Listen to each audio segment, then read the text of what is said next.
Hi అండి, శ్రోతలకు నమస్కారం. నా పేరు Sujana. Welcome back to SS Telugu audio నవలలు. ఈరోజు మీరు వినబోయే నవల శృతి తప్పిన యుగళగీతి. మాదిరెడ్డి సులోచన గారు రచించారు. ఇక నవల్లోకి వెళ్ళిపోదామా మరి. అందమైన చిన్న భవనం. ఆ భవనం ముందు వరండాలో కూర్చుని నెమ్మదిగా టీ సిప్ చేస్తున్నారు డాక్టర్ రాజారావు. ఆ ప్రదేశంలో కూర్చుని టీ తాగుతూ పేపర్ చూడడం అతనికి అతి ప్రియమైన పనుల్లో ఒకటి. నాన్నా, తలెత్తి చిరునవ్వుతో చూశాడు. ఎదురుగా చక్కగా ముస్తాబై నిల్చుంది వసంత. ఏంటి నాన్నా అలా చూస్తున్నారు? నా దుస్తులు ఆడంబరంగా ఉన్నాయా? అంది తన్ని తాను చూసుకుంటూ. లేదు, చాలా సాధారణంగా నేను ఊహించినట్టున్నావు అన్నాడు. అతని కళ్ళల్లో క్షణం ఓ గర్వరేఖ తళుక్కుమని మాయమైంది. నాన్నా, గొంతు తగ్గించి అటూ ఇటూ చూసి అతనికి దగ్గరగా వచ్చింది. ఏమ్మా చెప్పు మరి. అది కాదు నాన్న, ఈ కాలంలో రిక్షాలు బస్సులు గొడవగా ఉంటాయి. మధ్యతరగతి వారికి రిక్షాలో వెళ్ళడానికి డబ్బు ఉండదు, బస్సులు ఆపరు, ఆపిన మగవారు ఆడపిల్లల్ని ఎక్కనివ్వరు. ఆమె చెబుతుండగానే అతను పక్కున నవ్వాడు. ఇంత ఉపోద్ఘాతం దేనికమ్మా? రాజేశ్వరిని కారులో తీసుకువెళతానని చెప్పరాదు? అదే నాన్న అంది, తల్లి ఎక్కడ వింటుందోనని. డేవిడ్తో చెప్పు, ఇంకో కప్పు వేడి టీ తీసుకురానా? చిరునవ్వుతో తల ఊపి పేపర్ చదవడంలో లీనమయ్యాడు. వసంత లోపలికి వెళ్ళిపోయింది. డాక్టర్ రాజారావు మధ్యతరగతి కుటుంబంలో పుట్టిన వ్యక్తి. జీవిత పందెంలోని అడ్డంకులన్నీ ఎదుర్కొని ఎంబీబీఎస్ పట్టా పుచ్చుకున్నాడు. ధనవంతులైన తల్లిదండ్రులు తమ కూతుళ్ళనిస్తామని కట్నాలతో అతని తండ్రి చుట్టూ తిరగసాగారు. అలా తిరగడంలో ఆశ్చర్యం అసాధ్యం ఏమీ లేదు.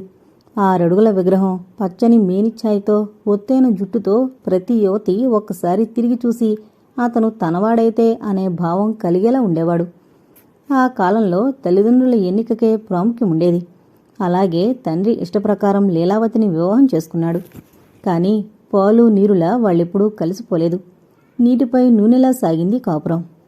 వారికిద్దరే సంతానం, సమంత, వసంత. వసంత తర్వాత అనారోగ్యం వల్ల లీలావతి గర్భకోశం తీసేశారు. సమంత చదువులో అతి మందకొడి. అందుకే మెట్రిక్ కాగానే బంధువుల్లో డాక్టర్ చదువుతున్న అబ్బాయికిచ్చి చేశారు. అతను లీలావతి వైపు బంధువు. రాజారావుకి ఈ పెళ్లిష్టం లేదు. ప్రతిసారి భార్యతో గొడవ పడ్డం ఇష్టం లేక చేశాడు.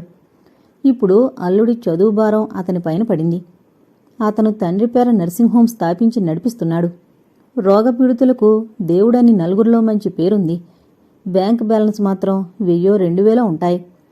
తన తల్లి గుణం, రూపం పుణికిపుచ్చుకున్న కూతురంటే అతనికి విపరీతమైన అభిమానం. నాన్నా, టీ.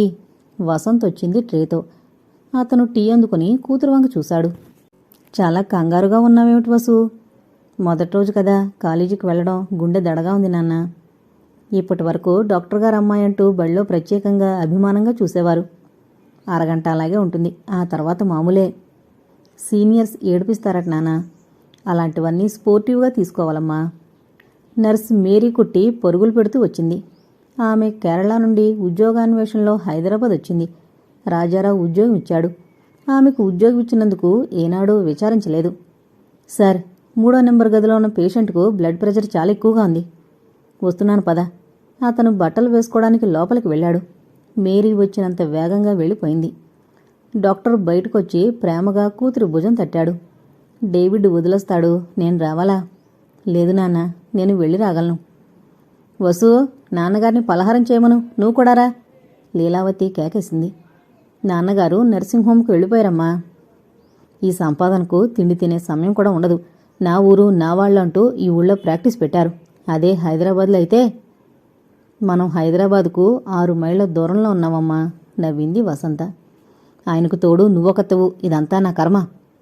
వసంత తల్లి మూడ్స్ చూసి నెమ్మదిగా వెళ్లి భోజనాల బల్ల ముందు కూర్చుంది. పూరి బంగాళదుంప కూరంటే ఇష్టమని నానా కష్టపడి ఉదయమే చేశాను. డాక్టర్లకు రోగుల బాగోగులు ముఖ్యం కదమ్మా. రోగులకు ఈయన గుణం తెలుసు, అందుకే ఆటలాడిస్తున్నారు.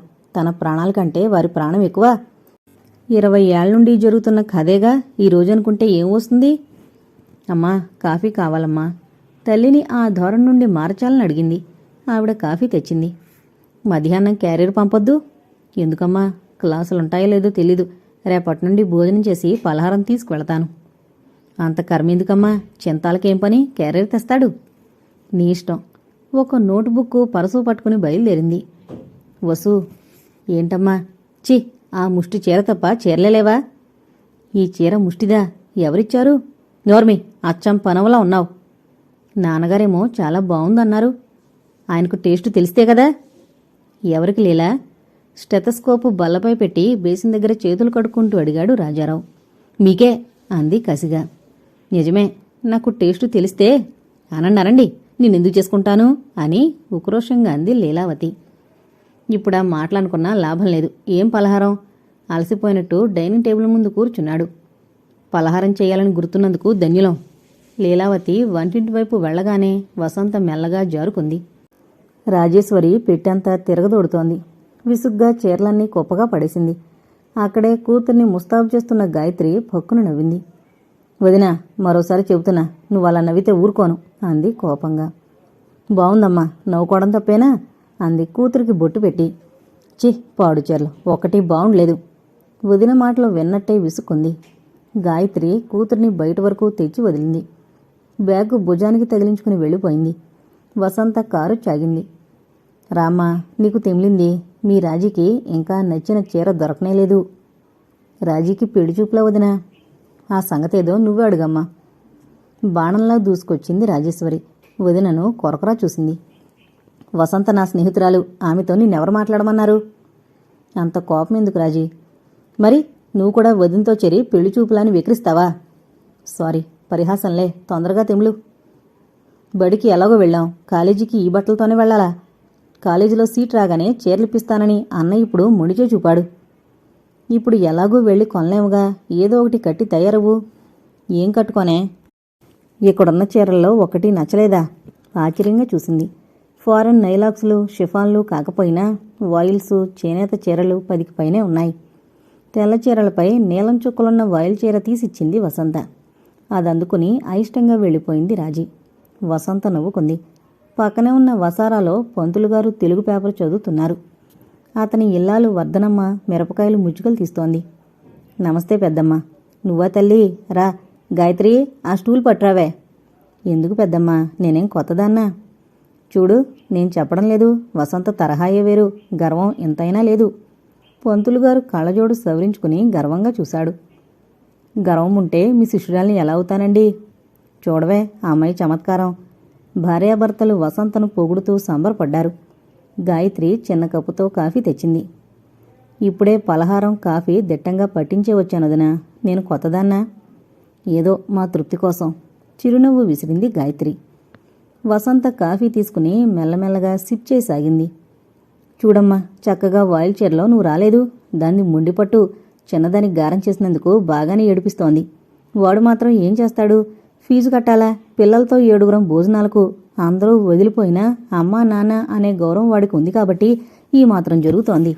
వర్ధనమ్మ నిట్టూర్చింది. చిన్నపిల్లతో ఏం మాట్లాడతయ్యా? గాయత్రి అడ్డుపడింది. రాజేశ్వరి తయారై రాగానే వసంత లేచింది. ఇద్దరూ వెళుతుంటే కళ్ళు పెద్దవి చేసుకుని చూసింది వర్ధనమ్మ. పంతులుగారి అసలు పేరు పరమేశ్వర శాస్త్రి. ఎవరూ ఆ పేరుతో పిలవరు. ఆ ఊరి బడిలో ఆయన 25 ఏళ్ల నుండి తెలుగు పండితుడుగా పనిచేస్తున్నాడు. అందుకే పంతులుగారు అన్న పేరు సార్థకమైంది. 4 కొడుకులు, 3 కూతుళ్ళు. అందరూ మామూలుగా బ్రతుకుతున్నారు. ఇంటి బరువు బాధ్యతలు ఒక్క నరహరి 4వ కుమారుడే స్వీకరించాడు. పంతులుగారి సంపాదనంటూ మిగిలితే ఆ పాతిల్లే. నరహరి కూడా దగ్గరలో ఉన్న మిడిల్ స్కూల్ హెడ్ మాస్టర్. తండ్రి కొడుకుల సంపాదనతో ఇల్లు గడవాలి. రాజేశ్వరికి వివాహం చెయ్యాలి. కాలేజీ చదువులొద్దని తల్లి తండ్రి ఎంత గొడవ చేసినా ఆఖరి చెల్లెలు ముచ్చట కాదనలేక నరహరి చదివించాలని దృఢ నిశ్చయం చేసుకున్నాడు. అతని భార్య గాయత్రి ప్రోత్సాహం కూడా ఉంది. తను చదువుకుంటే భర్తకి సహాయపడుదును అని ఎన్నో మార్లు అనుకుంది. అందుకే ఆడబిడ్డ చదువుకు ఆటంక పెట్టలేదు. ఆమె చాలా సరళ స్వభావురాలు. నాది అనే ఆలోచన కంటే మనది అనే ఆలోచిస్తుంది. నాగరికత వెర్రితలలు వేస్తున్న కాలంలో మనది అనుకునేవారు చాలా తక్కువ.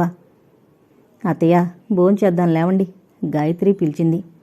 నేను బడికి వెళ్ళాలి, కాస్త పైపంచి తెచ్చిపెట్టమ్మా, పంతులు అడిగారు. గాయత్రి పంచి ఇవ్వగానే అతను వక్క తీసుకుని వెళ్ళిపోయాడు. అత్తాకోడళ్ళు భోజనాన్ని కూర్చున్నారు. అంత ఉన్నవారి పిల్లైన వసంత చూడవే, సాధారణంగా ఉంటుంది. మన పిల్లకేమో ఎక్కడలేని కోరికలు అంది పచ్చడి వేసుకుంటూ. చిన్నపిల్ల కదా అత్తయ్య, 2 సంవత్సరాలు పోతే మనకే చెబుతుంది. ఏమోనే, మిగిలిన పిల్లలు ఏది పెట్టినా తిన్నారు. సంవత్సరానికో 2 జతలు బట్టలు తెస్తే కట్టుకున్నారు. మరి ఎప్పుడూ ఒకేలా ఉంటారా అత్తయ్య? మీ మనవరాలు చూడు ఇప్పుడే ఎన్ని వేషాలు ఇస్తుందో. ఇద్దరూ నవ్వుకున్నారు. వసు, నాకు గుండె దడగా ఉందే. ఆ వెళ్ళేవారు చూడు ఎంతెంత ఖరీదైన చీరలు కట్టారో, ఎంత మోడర్న్గా ఉన్నారో. రాజీ, నువ్వు ఈ సెల్ఫ్ కాన్షియస్నెస్ వదిలిపెట్టాలి. కావాలంటే కాగితం రాసిస్తాను. అందరిలో నువ్వే అందంగా ఉన్నావు. ఏమో, ఇంగ్లీష్ ఒక్క ముక్క రాదు. ఇక్కడ అందరికీ ఇంగ్లీష్ వస్తుందని ఎవరు చెప్పారు? అందరూ మనలా ఉన్నత పాఠశాల నుండే వచ్చారు. నీకేమమ్మా బంగారు పిచ్చుకవి, కావాలంటే రేపు ఈ పాటికి ట్యూషన్ మాస్టర్ వస్తాడు. మెట్రిక్ చదువుతుండగా అంతా ట్యూషన్ పెట్టుకునే చదివాను కదూ. పెట్టుకోకపోయినా మీ నాన్నగారి సహకారం ఉంది. కాలేజీలో అంతా ఇంగ్లీషే మాట్లాడాలట. 4 రోజులు పోతే అదే వస్తుంది. పద. ఆ పిల్లలు మన వంక చూస్తున్నారు. ఈ కో ఎడ్యుకేషన్ కాలేజీ కర్మం చాలకొచ్చాం. రాజీ, ఎక్కడి దానవే, హై స్కూల్లో మాత్రం కో ఎడ్యుకేషన్ కాదు. ఊళ్ళో మీ నాన్న డాక్టరు, మా నాన్న టీచరు, మన జోలికి ఎవరు రాలేదు. మా నాన్న రాలేడు గాని మీ నాన్నను పిలిపించుదామా? నీకంతా హాస్యంగా ఉంది. బొంగుమూతి పెట్టింది. మా చిట్టివి కదే, ఇది కాలేజీ. కాస్త ఫోజులు తగ్గించు, లేకపోతే క్లాస్ అంతా దేవదాసులయ్యే ప్రమాదం ఉంది. వసు, అడుగో నీ స్వప్న సుందరుడు. స్వప్న సుందరుడా? ఆశ్చర్యంగా అటు చూసింది వసంత. టీనోపాల్ ఏజెంట్ల తెల్లని దుస్తులతో పోతున్నాడో యువకుడు. అప్పుడే ఎలా మరిచిపోయావు? అతను పాఠం చెబుతుంటే మైమరిచి వినేదానివిగా. కృష్ణమూర్తి గారా? అప్పటికే అతను ప్రిన్సిపల్ గదిలోకి వెళ్ళిపోయాడు. కొన్నాళ్ళు టీచర్గా చేశాడు. అతన్ని వరంగల్ ట్రాన్స్ఫర్ చేశారు. ఇక్కడికి ఎలా వచ్చాడబ్బా అంది చూపులు ఇటు తిప్పి. ఎవరినైనా చేర్పించాలని వచ్చాడేమో.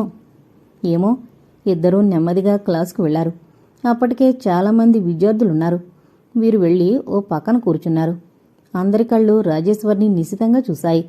మగ విద్యార్థులు కాలేజీ బ్యూటీ అనుకున్నారు. ఆడ విద్యార్థులు అసూయతో మూతులు విరుచుకున్నారు.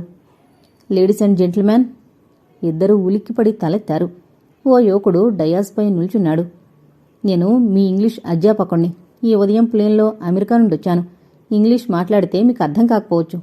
అందరూ శ్రద్ధగా అతని వంక చూశారు. మీ పేరు? ఒక విద్యార్థి అడిగాడు. కోణంగి. అందరూ నవ్వారు. మీరలా నవ్వకూడదు. అధ్యాపకుడంటే గౌరవం ఉండాలి. అతను అవకతవకగా మాట్లాడిస్తున్నాడు. ఈ లోపల టీనోపాల్ ఏజెంట్లా ఉన్న కృష్ణమూర్తి లోపలికొచ్చాడు. అతన్ని చూస్తూనే కోణంగి గబగబా కిందకి దిగాడు. ఎక్స్క్యూజ్ మీ సార్, ఏదో కొత్తవాళ్ళు కదా, కాస్త పరిహాసం ఆడబోయావు. బావుంది. నాతో ఒక్క మాట చెబితే బావుండేదిగా. సాధారణంగా మొదటి రోజు లెక్చరర్స్ ఎవరూ రారు క్లాసులకి, అందుకే. ఓకే. కొత్త విద్యార్థులకు స్వాగతం. ఇందాక మీకు పాఠం చెప్పబోయాడే, అతను సెకండ్ ఇయర్ స్టూడెంట్. పేరు రాఘవ. విద్యార్థుల్లో క్షణం కలకలం బయలుదేరి సర్దుకుంది. అతను చుట్టూ కలిజూస్తూ వసంతను, రాజేశ్వరిని కొనుబొమ్మలు ముడిచి చూశాడు. నమస్తే, ధైర్యం చేసింది వసంత. నమస్తే. మీరు అనంతపురం నుండి వచ్చారు కదూ? అవునండి. వసంత లేవబోయింది. పర్వాలేదు, కూర్చో. క్షణం దృష్టి రాజేశ్వరిపై నిలిచి మామూలుగా మారింది. అతను చెప్పేది ఆనందభైరవిలా ఉంది వసంతకు. గంట గడిచిందే తెలియలేదు. ఆ తర్వాత క్లాసులు జరగలేదు. ఇద్దరూ బయటకొచ్చారు. ఈయన గారిక్కడ దాపురించాడేమిటి కర్మ? రాజేశ్వరి ముఖం మార్చుకుంది. కర్మ కాదే, అదృష్టమను. నీకు అలాగే ఉంటుంది. నాకైతే ఒకటే దిగులుగా ఉంది. ఒక్క తప్పుకు ఎన్ని సలహాలిస్తాడని. ఇందాక చూపు చూడు. ఒక్క వాక్యంలో 10 తప్పులు రాసే నువ్వు పాస్ అయ్యావా అన్నట్టుంది. రాజమ్మ తల్లి, నీ ఊహలకు ఓ హద్దు అంటూ లేదే. అతన్లా పాఠం చెప్పే అధ్యాపకులే పిల్లలకు మార్గదర్శకులవుతారు. ఆయన అడుగుజాడల్లో నడు. అడుగో డేవిడ్. మిగతా క్లాసులు లేవు. ఇద్దరూ వచ్చి కారులో కూర్చున్నారు. కారు వెళ్లి రాజేశ్వరి ఇంటి ముందాగింది. ఇక్కడే భోంచేసి కాసేపు కబుర్లు చెప్పుకునేవారం. మా ఇంట్లో ఏముంటుంది? కందిపచ్చడి, చారు. కందిపచ్చడి రుచి నీకేం తెలుసు? అందులో పెద్దమ్మ చెయ్యాలి. పోవే, అన్నీ అతక నేర్చావు ఎక్కడికక్కడ. మా ఇంటికి వెళదాంరా. ఇప్పుడెందుకు? నీకు మాంసం గుడ్లు పెట్టంలేవే.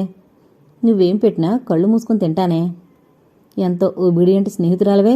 మొగాడువైతే అమాంతం ఎత్తుకుపోయి పెళ్లి చేసుకుందును. కొయ్యకే కోతలు.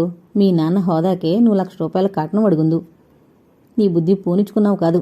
రేపు అలక సాగించక రెడీగా ఉండు. వసంత డోరు వేయగానే డేవిడ్ కారు స్టార్ట్ చేశాడు. రాజేశ్వరి అలాగే నిల్చుండిపోయింది. కారుంటే ఎంత హాయి. వచ్చే జన్మకైనా తను ధనవంతుల ముద్దుల పట్టిగా పుడితే, అందరూ అన్నట్టు ఏ లక్షాధికారో తనను వరించి చేసుకుంటే, ఏ అమ్మా మరదలా, కారు వెళ్ళిపోయి చాలాసేపయింది, ఇంట్లోకి పదా, గాయత్రి అంది. నేను కారునేం చూడడం లేదు. బహు కొంటిగా నవ్వింది. కలలు కంటున్నావు కాబోలు, నీకు బుద్ధి లేదు? రోషంగా వదిలివంక చూసి ఇంట్లోకి వెళ్ళిపోయింది. భయం తీరిందా అమ్మడు? తల్లి అడిగింది. సిగ్గుతో చచ్చిపోవాలి. ఆ కాలేజీలో అందరికంటే అన్యాయంగా ఉంది నేనే. అందరూ రకరకాల దుస్తులతో వచ్చారు అంది విసురుగా. వర్ధనమ్మ నిట్టూర్చి ఊరుకుంది. వసంత మానసం తేలిపోతోంది. ఆమె మనసులో పదిలంగా దాచుకున్న మధురమైన భావాలను ఎవరో నిదురులేపినట్టయింది. అలాగే కళ్ళు మూసుకుని పడుకుంది. వసు రాలేదా లేలా? తండ్రి కంఠం వినిపించింది. తొందరగా లేచి కిందకొచ్చింది. రాజారావు పేపర్ చూస్తున్నాడు. నాన్నా రామ్మా. పేపరు పక్కన పెట్టాడు. ఎలా ఉంది కాలేజీ? చక్కగా ఉంది నాన్న. గాలి వెలుతురు ధారాళంగా వస్తోంది. కొంటెపిల్ల. ఇద్దరూ నవ్వుకున్నారు. అలా సాయంత్రాలు కూతురుతో గడపడం ఆయనకిష్టం. పేషెంట్ల సంగతులు చర్చిస్తాడు. ఇద్దరూ మంచి స్నేహితులు.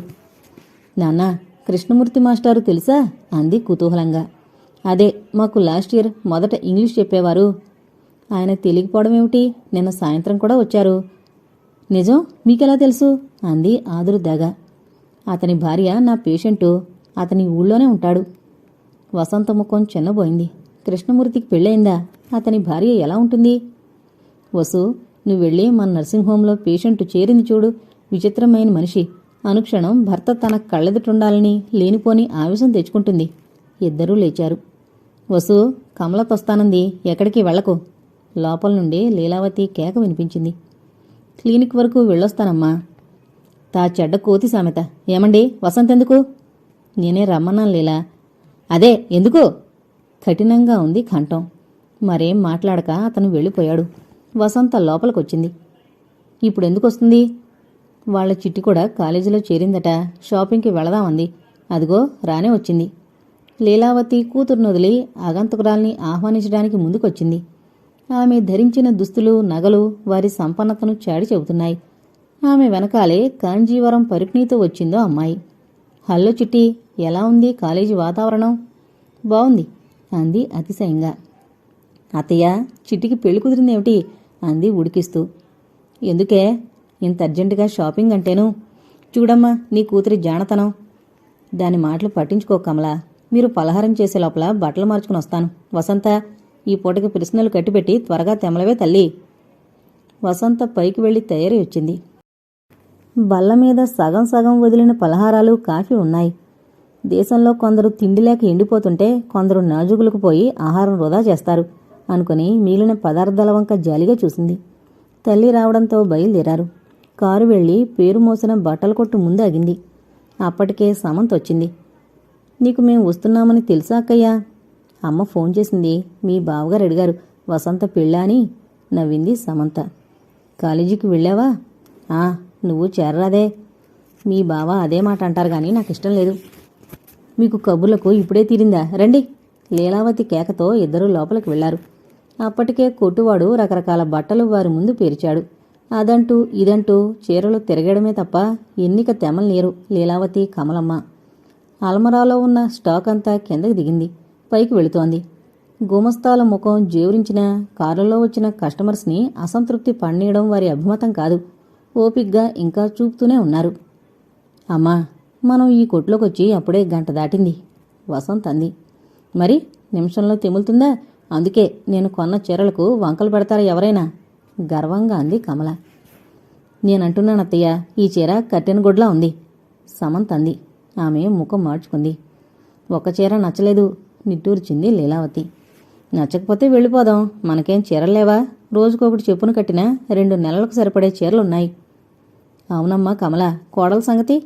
ఓరగా చూసింది. ఆదా చేస్తుంది. ఆమె మూతి విరిచింది. ఓ 2 చీరలు ఏరి పొద్దురాయించింది. డబ్బు లేకుండానే ఇంత పెద్ద బేరం ఎలా చేసిందమ్మా? వసంత్ అడిగింది. నువ్వు నోరు మూసుకో కసిరి కొట్టింది తల్లి. వీళ్ళదంతా డబ్బులేవే, నీకు తెలీదు సమంత గుసగుసగా చెప్పింది. బాంబే స్వదేశీలో చూద్దాం పదండి. కమల లేచింది. అందరూ ఆమెను అనుసరించారు. కారులో కూర్చున్నాక లీలావతి సంకోచంగా అడిగింది. మీ తోడికోడలను కదిపావా కమలా? కదిపాను. జవాబు చెప్పలేదు. అబ్బాయా అందగాడు, మన పిల్లేమో కాస్త నలుపు నసిగింది కమల. అందుకే కదమ్మా నిన్ను ప్రాధేయపడ్డాం. లీలావతి కంఠం మృదువుగా మారింది. వాళ్ళు మాట్లాడుతూ వసంత ముఖం వంక చూడలేదు. చూస్తే ఆ మాట అనగలిగేవారు కాదు. చిట్టి ముసుముసుగా నవ్వుతోంది. వసంత ముఖం జేవురించింది. నువ్వేం తొందరపడకు, ఇంకెవరొచ్చినా నేను పండిస్తానేమిటి? లీలావతికి అభయం ఇచ్చింది కమల. బాంబే స్వదేశీ ముందాగింది కారు. రండమ్మా, కూతుళ్ళు దిగలేదని అంది లీలావతి. నాకిప్పుడు చీరలే వద్దు, అంతగా కొనాలనుకుంటే నువ్వే కొనేయ్, నాకేం అభ్యంతరం లేదు. వసంత ముఖం చూసి మరేం మాట్లాడక వెళ్ళిపోయింది లీలావతి.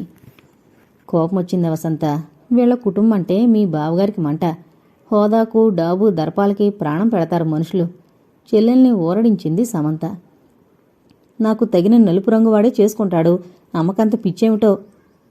ప్రతి తల్లి అలాగే ఆలోచిస్తుంది. పద పద, వాళ్ళు రేపు మనపై కథలు అల్లినా అల్లగలరు. అక్క మాట కాదనలేక వసంత దిగింది. వాళ్ళు వెళ్లేసరికి ఓ బల్ల ముందు నిల్చుని ఇంకా పెళ్లి ముచ్చట్లే సాగిస్తున్నారు. ఆయన గుణం చూసి నేను తొందరపడవలసి వస్తుంది. అటు సమంతను ఊరు పేరు లేని అనామకుడికిస్తామని అనుకోలేదు. అప్పుడు ఎంత గొడవ జరిగింది. ఎంత డాక్టర్ అయినా అంత బేదవారికిస్తామా? నీకెందుకు, చక్రం తిప్పే బాధ్యత నాది, హామీ ఇచ్చింది కమలమ్మ. ఇద్దరూ చీరలపైకి దండయాత్ర సాగించారు. సమంత వెళ్లి వారితో కలిసిపోయింది. వసంత తలుపు దగ్గరే ఆగిపోయింది. మీకేం కావాలమ్మా? ఏం వద్దు అంది కౌంటర్ దగ్గరున్న అబ్బాయితో. అలా వచ్చిపోయే జనాన్ని చూస్తూ నిల్చుంది వసంత. ఆమెకింకా కోపంగానే ఉంది. హలో, వెను తిరిగింది. తన పక్కగానే కృష్ణమూర్తి నిల్చున్నాడు. నమస్తే అంది. అప్పటి వరకు స్తబ్దంగా ఉన్న పరిసరాలు ప్రాణం పోసుకున్నట్టయ్యాయి. ఆమె కోపం పటాపంచలైంది. నా పని తేలికైంది అన్నాడు చిరునవ్వుతో. ఎందుకు? శ్రీమతి గారికి చీరలు కావాలి. నేనెప్పుడూ చీరలు కొనలేదు. ఆమెకు అనారోగ్యం. ఓ ఐసీ. ఆమె రంగుకు ఎలాంటివి నొప్పుతాయో? నలుపే అన్నాడు. ఒక ప్రశ్నకు జవాబు దొరికింది. బాగా నవనాగరికురాలా? ఈసారి దొరికిపోదలుచుకోలేదు మూర్తి.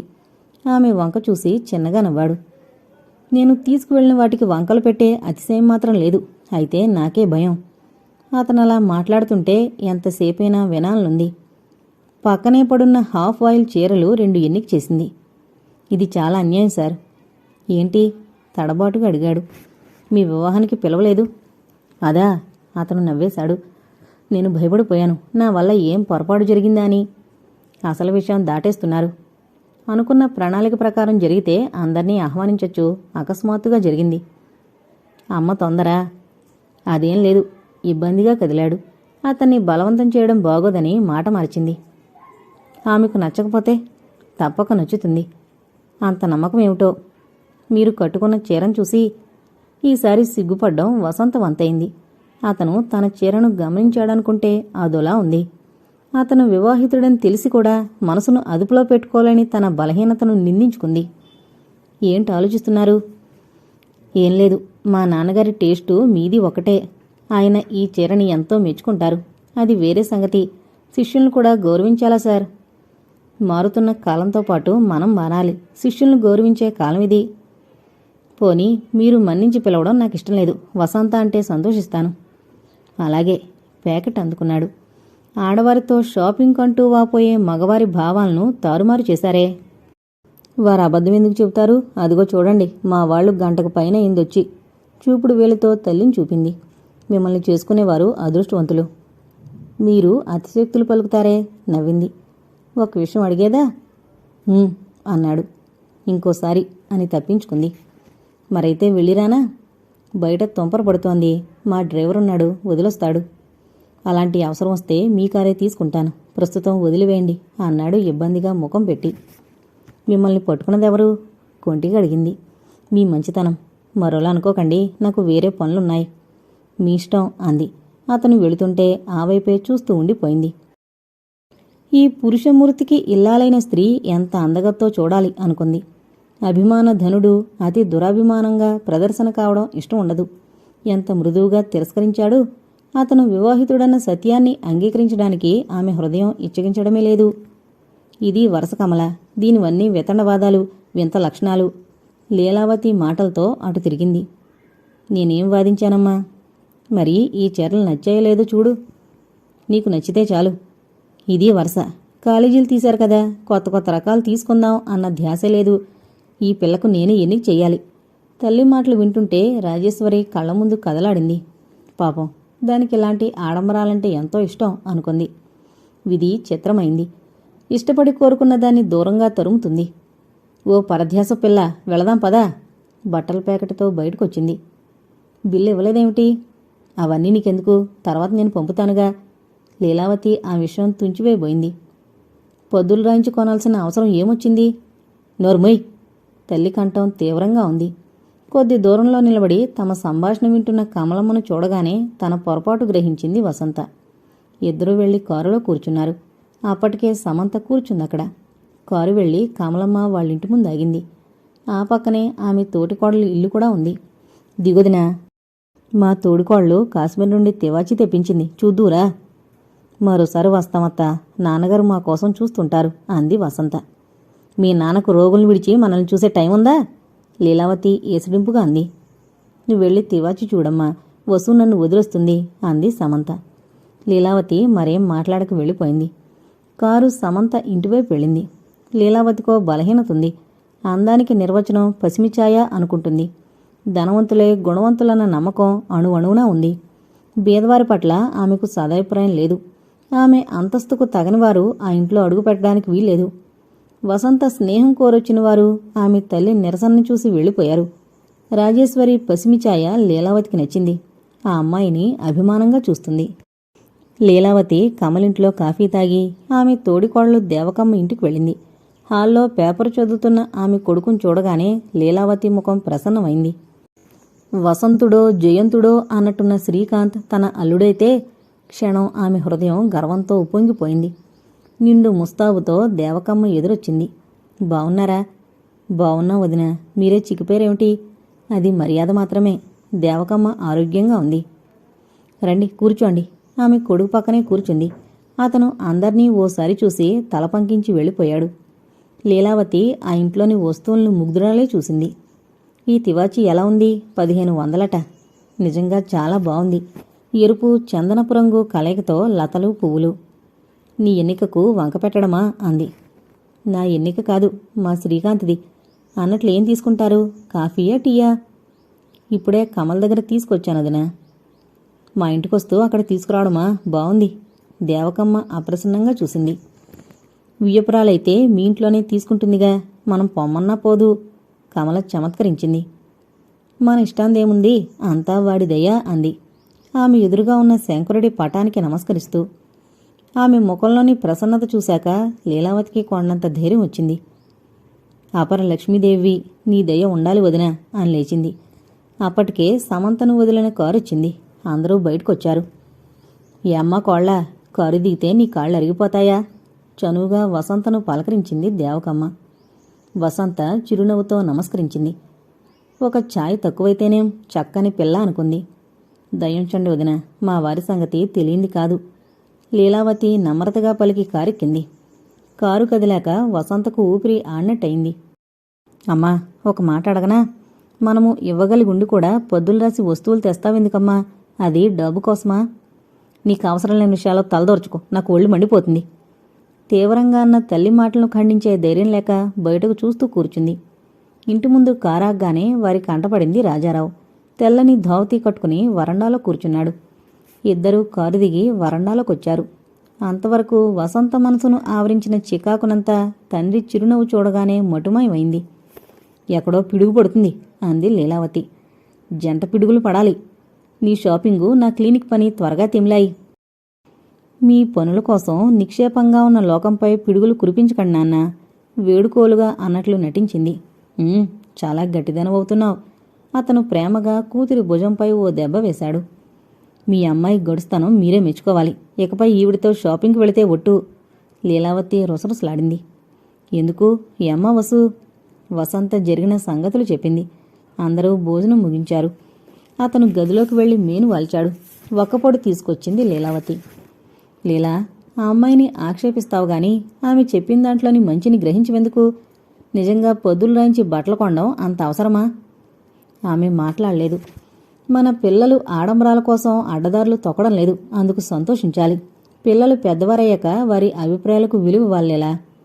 అప్పటికీ ఆమె మాట్లాడలేదు. ఆమెకెందుకో మనసంతా కలతగా ఉంది. ఎందుకు తనకు తన భర్తకు మధ్య దూరం పెరుగుతోంది? కోపమొచ్చిందా లీలా? లేదు అంది అటు తిరిగి పడుకొని. సన్నగా పడే తుంపరలు గాలి విసురుకు లోపలికొస్తుంటే లేచి వెళ్ళి కిటికీలు వేసొచ్చాడు. పడకపై కూర్చుని ఆమె భుజం పట్టి ఇటు తిప్పాడు. ఆమె చెంపల మీద జాలువారే కన్నీరు చూసి ఆశ్చర్యపోయాడు. లీలా, ఏంటిది? ఇంకోసారి నీకేం నచ్చజెప్పంలే అన్నాడు బాధగా.